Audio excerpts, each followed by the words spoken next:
Je pense que nous sommes en fait des animaux, que nous avons une nature animale et que nous devons devenir humains. Et nous devenons humains en surmontant certaines de ces forces animales profondément enracinées en nous. Ces forces en nous que nous ne pouvons pas contrôler, comme le fait de ne pas pouvoir contrôler nos propres émotions, notre propre colère, notre propre frustration, ou si nous ressentons de l'envie, ou si nous sommes pris par les émotions des autres. J'appelle ces forces les forces primaires de la nature humaine. Et elles peuvent créer des types de comportements négatifs, le côté sombre de ce que nous voyons dans les nouvelles, etc. Et nous les avons tous en nous. Parce que la façon dont nous avons évolué, il y a des millions d'années, a servi un but très précis dans notre survie en tant qu'espèce. Mais les savanes d'Afrique de l'Est ne sont pas les bureaux de la Silicon Valley ou l'Amérique du XXIe siècle. Le monde n'est pas le même. Nous ne sommes pas faits pour nous adapter à ce nouvel environnement technologique dans lequel nous sommes. Nous avons toujours ce cerveau de lézard, ces parties animales de notre nature. Ainsi, par exemple, la loi numéro 1 dit que nous sommes des créatures fondamentalement irrationnelles. Nous pensons que nous sommes rationnels, mais en fait ce sont nos émotions qui nous gouvernent. Nous ressentons quelque chose avant même d'avoir l'idée de le penser. Nous devons devenir rationnels à travers ce processus que j'expose dans mon livre. Je n'ai donc pas besoin de dire que nous sommes négatifs, car les humains sont manifestement incroyables. Regardez ce que nous avons créé. C'est un éventail de guises si vous pensez à qui nous étions il y a des millions d'années et où nous sommes maintenant. Nous sommes manifestement capables de réalisations incroyables. Nous sommes également l'animal social le plus brillant de la planète. Nous sommes capables de coopérer et de travailler en équipe à un niveau qu'aucun autre animal n'a jamais atteint. Donc il y a évidemment un autre côté de l'histoire. Mais pour devenir plus grand, pour devenir vraiment humain, nous devons surmonter ces forces que j'ai exposées. Par exemple, nous sommes construits pour nous comparer constamment aux autres. Nous pensons toujours à ce que l'autre personne a et comment nous sommes par rapport à elle. Recevons-nous autant d'attention que cette autre personne?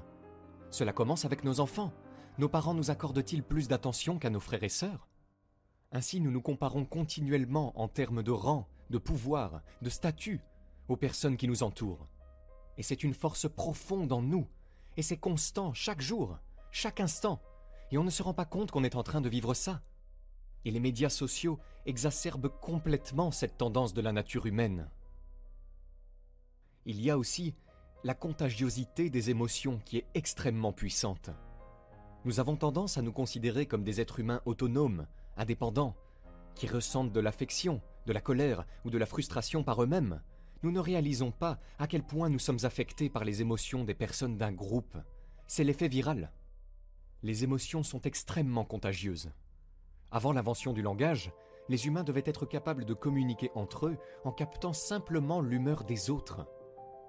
Et si une menace pesait sur notre groupe ou notre tribu, la capacité à ressentir la peur et la colère ensemble nous liait et nous aidait à survivre. Mais cela ne sert pas à grand-chose dans le monde d'aujourd'hui, où les émotions virales peuvent être très dangereuses. Et nous en voyons beaucoup sur les médias sociaux. Je suis vraiment inquiet pour les gens aujourd'hui. Mais maintenant, mon inquiétude est que les gens sont tellement immergés dans leurs smartphones, dans leur technologie, qu'ils ne comprennent pas les gens, ils n'observent pas les gens. Et cela a été documenté dans des études selon lesquelles les niveaux d'égocentrisme et de narcissisme des jeunes, par exemple, n'ont cessé d'augmenter depuis les années 70. Nous sommes l'animal social le plus important de la planète. Notre survie dépend de notre relation avec les autres, si nous les comprenons à un certain niveau.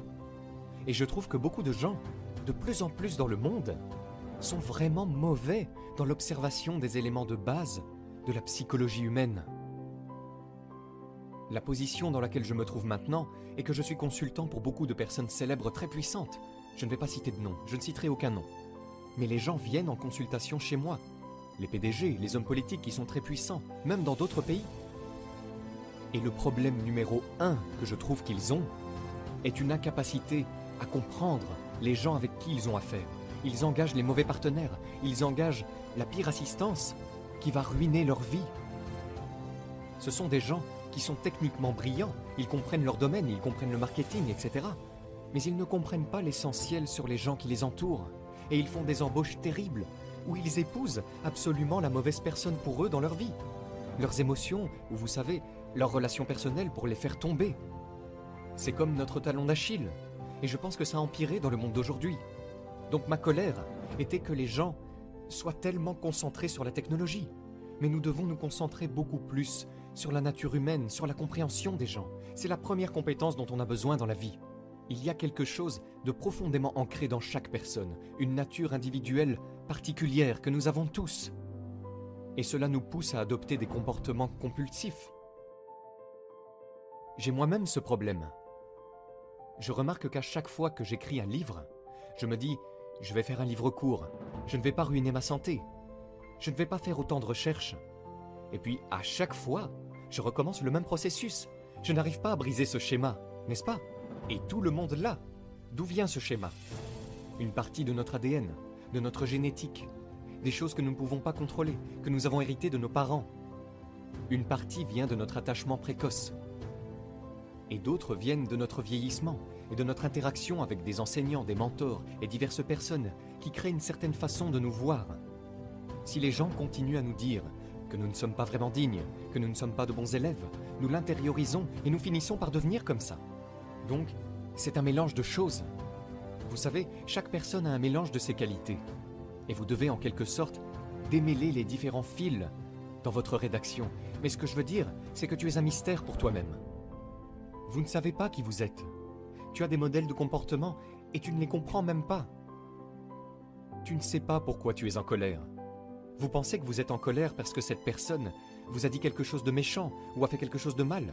Mais en fait, votre colère provient probablement de choses du plus profond de votre enfance. Et vous ne réagissez pas à cette personne, mais à vos parents et à ce qu'ils ne vous ont pas donné. Vous savez, l'origine de la sagesse selon les Grecs était « connais-toi toi-même », n'est-ce pas?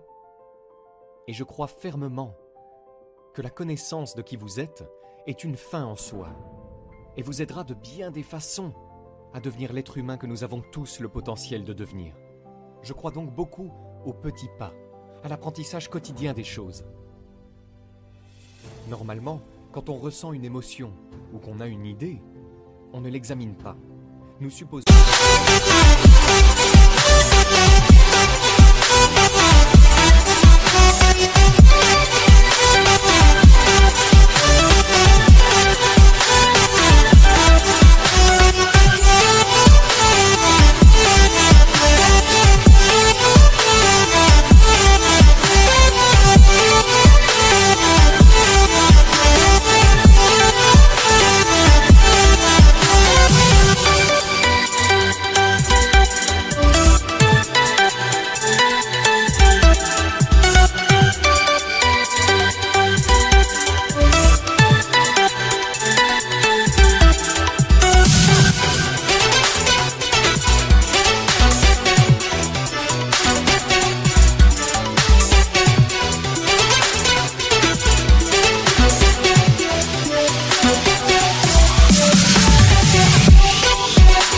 simplement que c'est venu naturellement par nous-mêmes.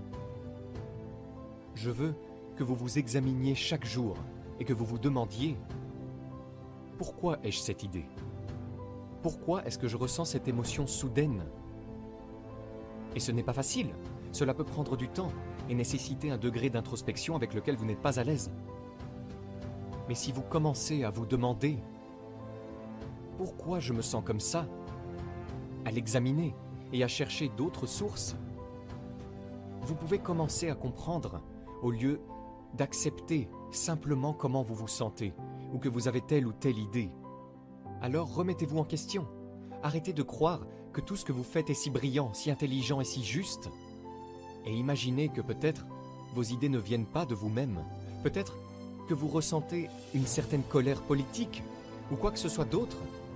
Parce que vous le supposez simplement à partir d'autres personnes, vous suivez des choses sur Facebook et vous vous laissez emporter par une émotion virale. Vous avez tendance à penser que vous êtes complètement indépendant et autonome, mais peut-être n'êtes-vous pas aussi indépendant que vous le pensez. Je veux que vous changiez votre façon de voir les gens. En prenant tout de façon personnelle, « Oh, ils ont dit ça. Oh, ils ne m'aiment pas. Oh, ils m'aiment bien. Je n'attire pas l'attention. » Arrêtez ça. Je veux que vous regardiez les gens comme des faits de la nature, comme des choses qui, comme un rocher, une pierre ou une plante, sont ce qu'ils sont. Et je veux que vous les observiez, que vous les acceptiez pour ce qu'ils sont et que vous les traitiez comme des individus. vous serez libéré de tout ce bagage émotionnel que vous portez lorsque vous prenez tout si personnellement. Je pense que le fait de modifier votre perspective sur la façon dont vous regardez les gens aura une influence radicale sur tous les aspects de votre vie.